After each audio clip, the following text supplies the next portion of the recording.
right. We do a countdown, Louise. Yes. 5, 4, 3, 2, 1. And we're live. We're live, and you're a much better lip than I am. Yeah, well, I think I'm a little bit yellow.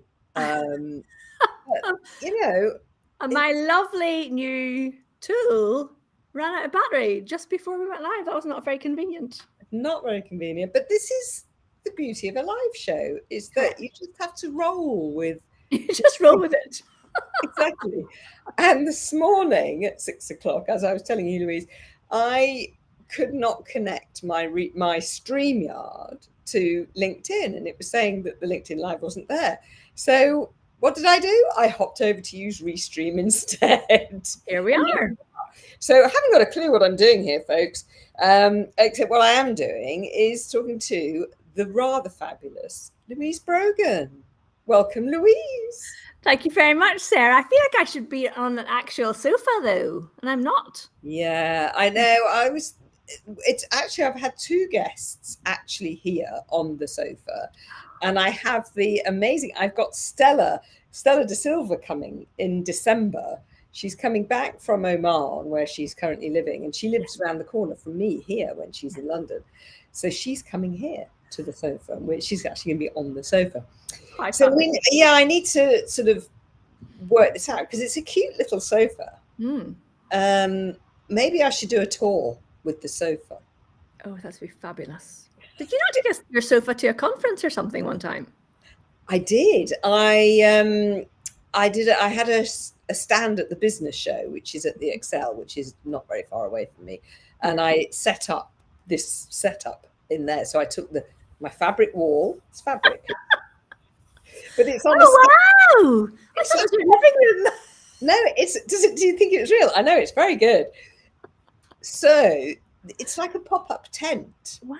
So it's a metal frame with the fabric over the top. So it's quite nice because it's quite good for the sound as well. It absorbs the sound. Yes. But it does look real, doesn't it? I'm very impressed, and it's much better than, I don't like when people have the wall around them that's computer generated, because as soon as they move, there's like a funny little fuzz around their heads. A halo, don't they? Yeah. And with curly hair. Does half your head slightly disappear then? Yeah, it does. And you look like Rid of my wee sticky out bit, though. It wouldn't be a good look, Louise. It wouldn't be a good look. So, and as I say, I'm using Restream for the first time ever. I'm only hoping it's working, and we are currently going live on YouTube, Facebook, and my LinkedIn channel. Yes. How do we know? Are we going to check? Or are we just going to see at the end, see if we were? It's telling me all the right things this end. Okay, good.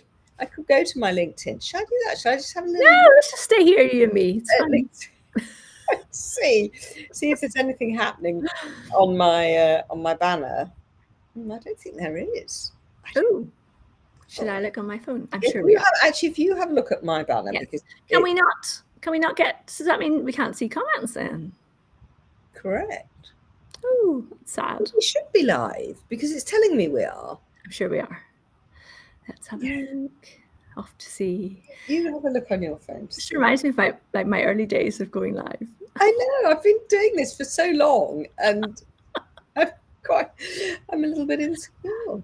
Oh dear. It's doing all the right things. It looks right from this end. It says you're on LinkedIn, so that's good. Well, that's a good thing. You've got the wee green light. Oh, we are definitely on. Hello, there we are. Yep. Oh, there we are. You see. We should probably do something now. Yeah. So Louise Brogan. We are live. Kim has told us, and Gerald as well. Excellent. So thank you, Kim, and thank you, Gerald, for confirming that we're live. That's very nice. Please do put any questions for Louise in the chat as well. Yes. Oh, Sarah, look, there comes the sun. Oh yes. It's like you're a sort of saint or something. Oh, for God's sake! I don't know what to do. My pop-up Bruce is too far away for me to grab. I love that you've got a pop-up Bruce. There we go. I can just sit like this. There we are. It's fine. It's all good. So, Louise Brogan, let's chat about LinkedIn. All right, I then. love LinkedIn, and I know you do as well. Mm-hmm. And so before I have any guests on the live lounge, obviously I have a little look at what they're up to, Nikki, and I was scrolling through your content, and I always see your posts pop up Oh, in my feed, which is very nice. that is very nice. Thank Yeah, you. that's a pleasure. And one of the things I always notice is you share lots of personal content. So when I say personal, there's lots of when you're delivering a workshop or whatever, you often post about that. You Yes. recently posted about being in the queue for a concert with your, I think it was your Mm. husband. I'm guessing it was a man. I don't. Yes, it was. I haven't met your husband. So, and that, obviously, you must get asked this all the time from your clients, as do I. How much personal content should we put on LinkedIn? Mm-hmm. And as you are somebody that does put quite a lot on, I'd love to know your views and how you help your clients with that. Oh, that's such a good question, Sarah. So, yes, I do put some personal stuff on LinkedIn, but I don't put the actual real life personal stuff. Like, I don't talk about my family on there or anything that we may be managing with at home or dealing with at home. So, there is a definitely a line that I've always drawn in the sand, even whenever my business was over on Facebook and Instagram, that I don't talk about my kids or anything. In fact, the most personal stuff you hear from me is usually on my podcast, because then I'm just like literally chatting into the microphone as if I'm with my friends. Now I do talk about LinkedIn on there too. So, it is a business podcast. Yes. Yeah. But in terms of the posting on LinkedIn, I find it quite challenging to fit in all the stuff I want to say, because I do want to talk about going to workshops and doing net walks and connecting with people. And like this morning, I was at a brilliant talk about AI here in Northern Ireland, and I got a photograph with a couple of ladies who I've known for years. But I'm holding off on posting that because today I wanted to post about something to do with what I actually do in my business, which is about LinkedIn. So I try and balance it, I think is what I'm trying to say. I do post every day. I could easily post more than once a day, and I try and stop myself from doing that. But the whole thing about the concert tickets, and we're going to talk about this in a little while, is about it's kind of a running joke now with my audience about my love for Bruce Springsteen. So talking about, and sometimes I'm like, Louise, you've got to shut up talking about Bruce Springsteen on LinkedIn. It's just because he's touring at the minute, Sarah, and the tickets were on sale, and it was all very dramatic. It was very dramatic. He was on Graham Norton, wasn't he, the other night? Yes, he is quite fabulous too. He was looking amazing. Anyway, let's not. Well, let's talk about Bruce in a minute. But personal content, I think it's so that's interesting that you talk about personal stuff, but you don't involve your family. That's the line. Yes. No family stuff. So it's about you. It's about Louise. It's about Louise's business. It's about what you're doing. Yes, it is about my life in my business. Yeah. So I don't talk about, so over on Facebook, I only connect with people who I'm actually friends with, if that makes, like, that I might go for coffee with and not talk about work. So over there, I'll be talking about, the Graham Norton show or the book that I've just finished, that kind of stuff. So that also doesn't really go over on LinkedIn, but I do talk about like if I've read a business book or have a wonderful book by my friend Sarah Clay, I might share that I've just purchased this book about employee advocacy. So that kind of stuff, yes, makes it over to LinkedIn. So I think it falls in with the line of what is Louise like as a businesswoman and as a person, and if I was going to work with her, what's her personality, but none of my private family stuff, or maybe like my private hobbies and things. It's like you're cycling. I love seeing the stuff about you cycling, and I think that fits in really well with your content. To me, you're a very energetic person, and that fits in really well. And like you're challenging yourself to do these cycles, and to me that fits perfectly within your LinkedIn profile and content. I'm so glad you said that. Yeah. I'm so glad you think so. No, and actually I'm the same as you. So I will talk about personal challenges and what I'm doing in my business. But also I think it's quite nice to have one or two other things that you talk about that you can bring in to the business and kind of weave the stories in. So as you quite rightly said about my cycling, I mean, that is partly a networking opportunity as well, and it's billed as such, you know, because it's all business founders that are cycling on that particular challenge. But actually, talking about overcoming my fears and overcoming the challenge and all of that kind of thing, I think that is to do with business. I think it does. It certainly relates to business. So I would like to think that it was relevant. And people work with people, you know, we do need to know a little bit about somebody other than just what do you do and how do you do it. Yes. And what you're saying there about, you see, talking about challenges and overcoming, you know, hurdles and challenges. I mean, what you and I do, I think we're in a similar vein here, is we help people overcome their fears of being visible on LinkedIn. So that does really, to me, you can really pull that connection in, that story. And I think that's the key, isn't it? It's having these stories from your life and how they relate, whereas opposed to, you know, there's lots of nonsense on here too, Sarah. There is a lot of nonsense. There certainly is a lot. And we're not posting nonsense. Well, we like to think we're not posting nonsense. Hopefully. But what I find interesting, and I'm sure it's very similar to you, is that those more personal posts get a much higher level of engagement. Yes. But are they? And this is what clients do ask me this stuff. And most of my clients would run away in horror at the thought of sharing their personal lives on LinkedIn. So, you know, you definitely attract a certain kind of client. And that's the kind of clients I attract to work with me would be very, very reticent about thinking they had to put anything about their personal life on LinkedIn. And I think if you are putting those other personal stories on LinkedIn, and they blew up and go viral or whatever, is anyone who's reading that going to be interested in what you're actually selling in your business? You know, probably not. So I would much rather have a post where I'm talking about, you know, overcoming the fear of using video on LinkedIn and relating to that to some story about, you know, being visible or speaking on the stage or something, and have 2 people reach out to me and say, Louise, can I talk to you about that, please? As opposed to having a post go viral and like 1 million people see it and 10,000 people flood your private messages to say, I had the exact same thing. This happened to me. My health was this, da, da, da, da, da. Like that would be overwhelming and also not leading to any actual business conversations. Exactly. So it's not just about the numbers, is it? And, you know, and the personal stuff can get, as you say, you know, I was saying, it gets great engagement.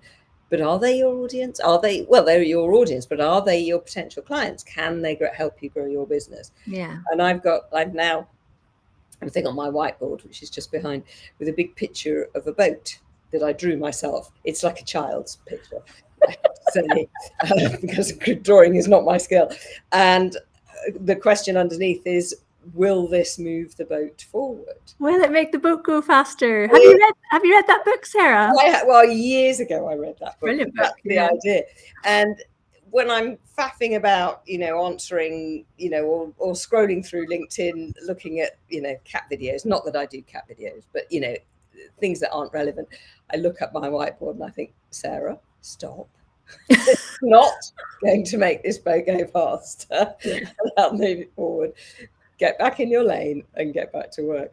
And I think that's the point, isn't it? You know, and we can, as I say, we can post all kinds of things on LinkedIn, but it's not just about the numbers. It's about attracting the right people that we want. Yes. Showing up and presenting yourself so that your ideal client sees you, whatever you're saying resonates with them, and they're like, oh, I'm going to follow this person. And I don't know about you, Sarah, but a lot of people that work with me, it turns out they've been following me for a long time. Oh, that never ceases to amaze me. Yeah. You know, we call them LinkedIn lurkers, don't we? But they're very welcome to lurk. I'm very happy if people just want to use LinkedIn as a research tool and have a look at what's going on. And then when they're ready, they reach out. And I get the same. I get messages. I've been following you for years. I loved your post that you wrote in 6 years ago about so-and-so. It's like, crikey, well, And I want to work with you. And they're usually very, very close to that buying process because they've got to know you over the years with your content, and they like you. And then obviously they trust you. They trust that you're going to deliver a good service for them. Yeah. And that's always lovely when that happens. Yes. Yeah. I'm just going to take a pause because we've got an interesting message from Kevin D. Turner of Texas. He says, it's always nice to hear and see you both, Sarah Clay and Louise Brogan. Just wish that LinkedIn could translate the captions into American. Oh heavens, who knows what it's saying for me. Yeah, so it must be taking your Northern Irish accent misinterpreted. I have to say down and about and tile lots, so just to really confuse Kevin. Down, yeah. So sorry, apologies, Kevin, for LinkedIn's translation not being Irish enough, I suppose, is the right.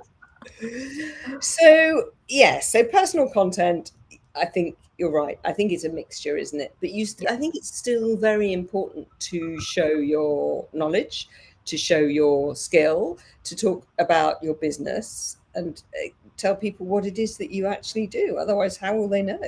Well, I mean, this is the irony. If people don't know what you sell, how can they buy from you? Exactly. Yes. So it's a mixture, isn't it, of creating some personal and some business content. Yes, definitely. And hopefully that will keep everybody happy. Now, we have been talking about the boss. We have. Have you got him there? So at this point, for those people listening on the podcast, Louise is presenting a mini stand-up version of Bruce Springsteen. Now there's a story behind this, Sarah. So I'm intrigued. So I do kind of ish know the story about Bruce Springsteen, but I love the way that you weave Bruce and that your stories about Bruce Springsteen into your presentations and your content. So let's hear about that and how that all started and how it works and what happens. I think when I did, so in 2017, I think it was, I hosted a conference in Belfast, and I thought, if I'm going to be organizing and hosting this conference, I'm going to bring Bruce Springsteen into it. I don't know why. I just thought, it's my conference, I can do what I like. So my talk was about being more Bruce. And I can't remember the BRUCE stood for, but to me, like, I am a genuine fan. And for those who are watching and can see, I have a little tiny pop-up Bruce Springsteen. I also have a full-sized one. So I turned 50 this year, and my husband got it for me as a surprise for my 50th birthday party, that Bruce was at my party. It was just a bit of fun, but actually it's really fun to have him hanging around the office. And there's this little one on my desk. Anyway, it's good fun. But genuinely, it's easy to bring him into my content because if you think of who he is as a singer, he's very loyal to his fans. He hasn't changed in 50 years. He's been singing for 50 years. He has changed some of the songs he has changed, and he's grown with that. But he's very loyal to his fans. You know what you get from him. You know the quality you're going to get. If you go to a Springsteen concert, he gives it everything. And then I have a little analogy about your personal profile on LinkedIn being like you, the individual, going to a Bruce Springsteen concert. And then when you're there, Bruce is on stage. He's the singer on the stage, the speaker at the conference you're going to see. And then you go and buy your merch from the stall. And that's when you head over to the company page and buy the products and services of the company. So it fits. I can turn any Bruce Springsteen story into an analogy for my business, Sarah, but it is just a bit of crack. I've had him in 2 of my conference talks, one in Belfast and one in Dublin. And then in Uplift Live, he appeared on the screen as well. He did indeed. Yeah, I think it's great. And it's so memorable, isn't it? People will remember you for having that Bruce Springsteen analogy and being a big Bruce Springsteen fan. Yes. And it is very funny what people remember and what they latch onto. So you alluded earlier to the fact that I've recently published a book. Yes, and I've also recently cycled across the Alps for being a non-cyclist. So I did both of those things in September within like 10 days of each other, which was a bit crazy. But anyway, That so is. when I meet people, they come up to me and they say, "Hey, Sarah, congratulations." And I'm thinking they're going to say, Which one for? "Congratulations on your book, publishing a book." No, it's the cycling every single time. I'm like, why did I do that in the same month? Because it's obviously overshadowed the book. But it's so interesting that people want to talk about the cycling. They're not interested in talking about the book, or they don't remember it. I don't really know what the psychology is. This falls in with our conversation about personal content, because somebody came up to me recently and said, I hear you, congratulations, Louise. And I thought it was going to be because I'm a finalist in two big awards things. And it was because I got my Bruce Springsteen tickets. Oh, that's absolutely People remember brilliant. the personal stuff as well. Isn't that so funny? I was like, oh, thank you so much. How did they know I'm a finalist? I didn't think I'd released that information yet. But it's because I got my Bruce Springsteen tickets for Liverpool. That's so it. there you are. People prefer to talk about that stuff. They do. Yeah, and this conversation, I love this conversation because it's all sort of going around in circles and saying the same thing. But we know all of this stuff works, the personal stuff, and having this thing to latch onto and using analogies that people understand, I think, is really important. Yes. Because I talk about LinkedIn being the biggest networking party in the world. And, when you're at a party, you want to make sure that you're in the right room at the party, because, otherwise you're wasting time hanging out with all these people in the room that you're not very interested in. Yes. And that's what, scrolling inanely through your feed is a bit like, it certainly can feel like that, being in the wrong room at the party. Like, what is all this content? This has got nothing to do with me whatsoever. Whereas if you're more focused and you use your notifications correctly and you ring people's bells and blah, blah, blah, blah, blah. Yes. You can be much more focused and go straight to the party and go straight to the room where you want to be and where you feel comfortable. Okay. Can I ask a question here? Mm. When you go to a party, Sarah, what is the best room in the house for the party? Well, it's always the kitchen. It's always the kitchen. Always the kitchen.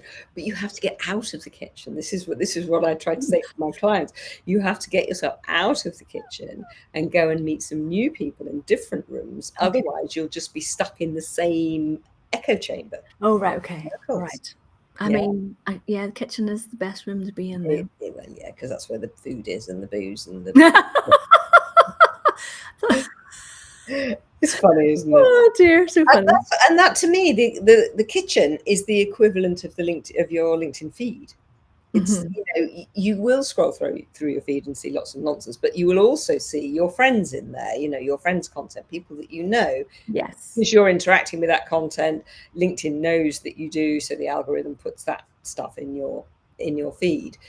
But for me, it's about getting out of the kitchen. If you really want to grow your business and meet people, you've got to make the effort and go into the living room, hang out on the stairs, go even upstairs and then hang outside the bathroom, wherever, And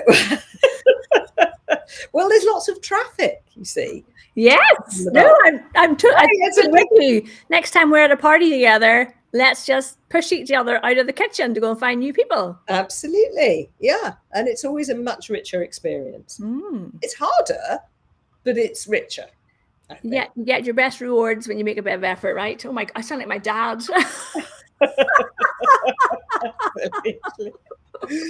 So the next question I have for you, which you mentioned already, is your award that you're a finalist. Yes. Congratulations for that. Not for anything else, but that particularly.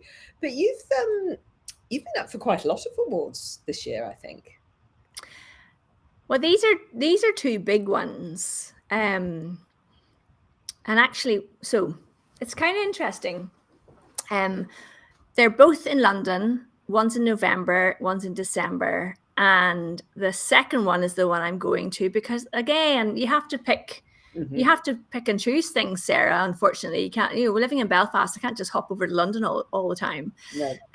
So I'm going to the one in London, which is the Every Woman Awards, but also it really aligns with my passion, which is about women being visible and being rewarded for the work that they do. And actually this morning, There's a journalist who does the 3 a.m. column in the Daily Mail is up for one of the awards as well. I saw on LinkedIn. Ooh.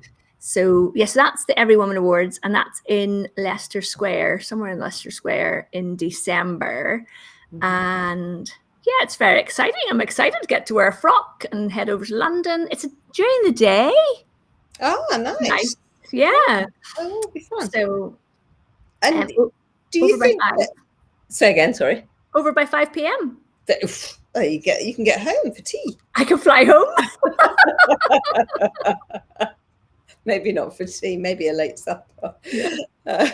So do you think, having awards and winning awards and being nominated, even if you don't win, how has that helped your LinkedIn visibility? Oh, that's such a good question. Well, I know when I posted about the Every Woman Awards this week, my network blew up over it, which was really lovely. I do think people like a good news story on LinkedIn. And at the awards, there'll be pictures and stuff, and people do like a good news story for that. But, winning awards is wonderful. Being nominated for awards is wonderful. But actually, your work is what makes you stand out. A good client testimonial is worth, this week, there's my light coming again. I'll just move this in here. This week, I met a client face-to-face in Belfast. And this post, I did a little video post about it, and it didn't get anywhere near the visibility of me saying I'm in the final for these awards. And that's the irony of this stuff. So the bit that I was really passionate about was I met a client face-to-face, and a lot of our clients are in the US and in Europe. So I don't get to meet them very often in person. And she just said that she is just delighted with our work, and it's saving her so much time. She doesn't have to think about LinkedIn for their company. We're taking care of it all, and they're just over the moon, and people have commented on it, and et cetera, et cetera. I was so excited. I made a wee short video and stuck it up on LinkedIn. Everyone's like, oh, that's very nice, Louise. Moving on swiftly. Whereas the award thing, and then so Small Business Saturday is coming up as well in December, and I'll be in London for that as well, for a reception at the House of Lords, because I'm one of the small business heroes again this year, which is an honor I never take for granted. I absolutely love doing that stuff. Amazing.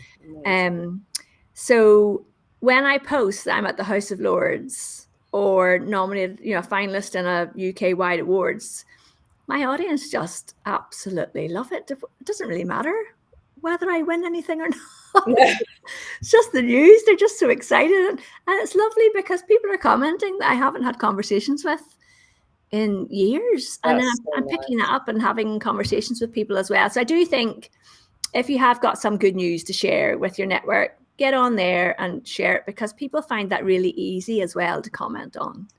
Exactly. Yeah, they do. It's an easy reach, and it's interesting to see who's commenting and have a look. So there's a lovely woman called Carol Cox who commented on it, and she's in Florida.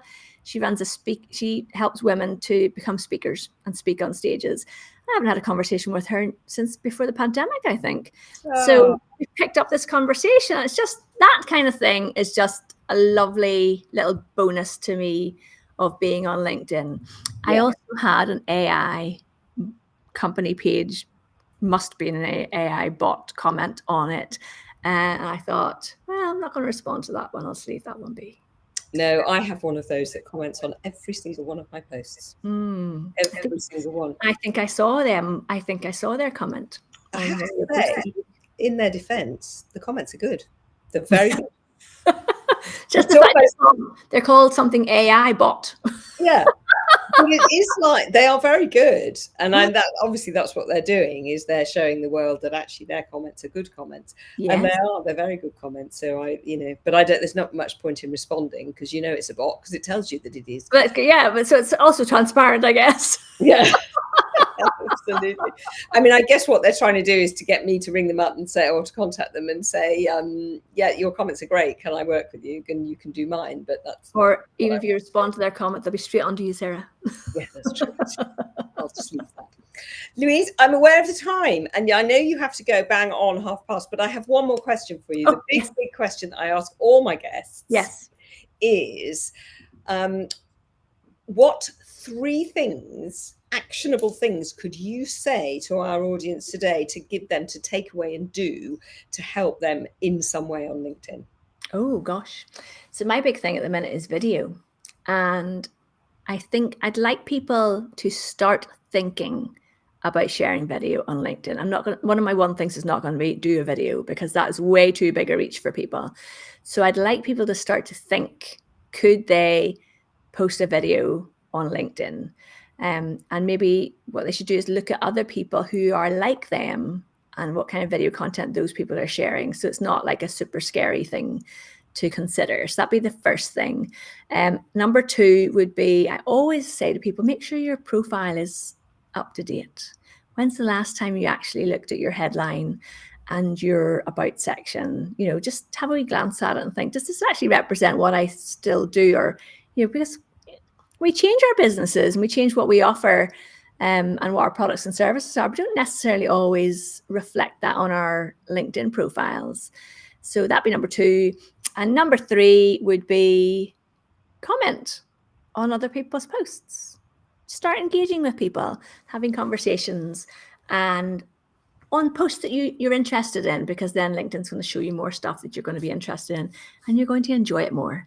So kind of train the algorithm on what you want to see by engaging on the content that you like, and then you'll start to see more of it. Absolutely. And I mentioned cat videos earlier, and I always say, if you spend all day scrolling through cat videos, then LinkedIn will think, woohoo, this person loves cat videos. Let's give them some more. So brilliant advice. Think about video. Don't necessarily do it, but start thinking about it, which is great. Take a look at your profile. Does it need a bit of a zhuzh up? And I always find whenever I give my profile even a little tweak, I get a little a boost in views. Yeah, of course. Views. Yeah. It always works. So it's always a good idea to switch things around and update, keep it updated. Your photo particularly, because people don't do that. And go and comment on some posts that you find interesting. Like mine and Sarah's. Absolutely. Yeah, if you want to know anything about cycling, come to mine.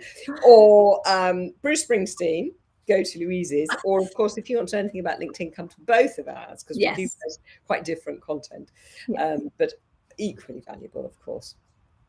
And finally, Louise, where can we find you? Oh, you can find me on LinkedIn.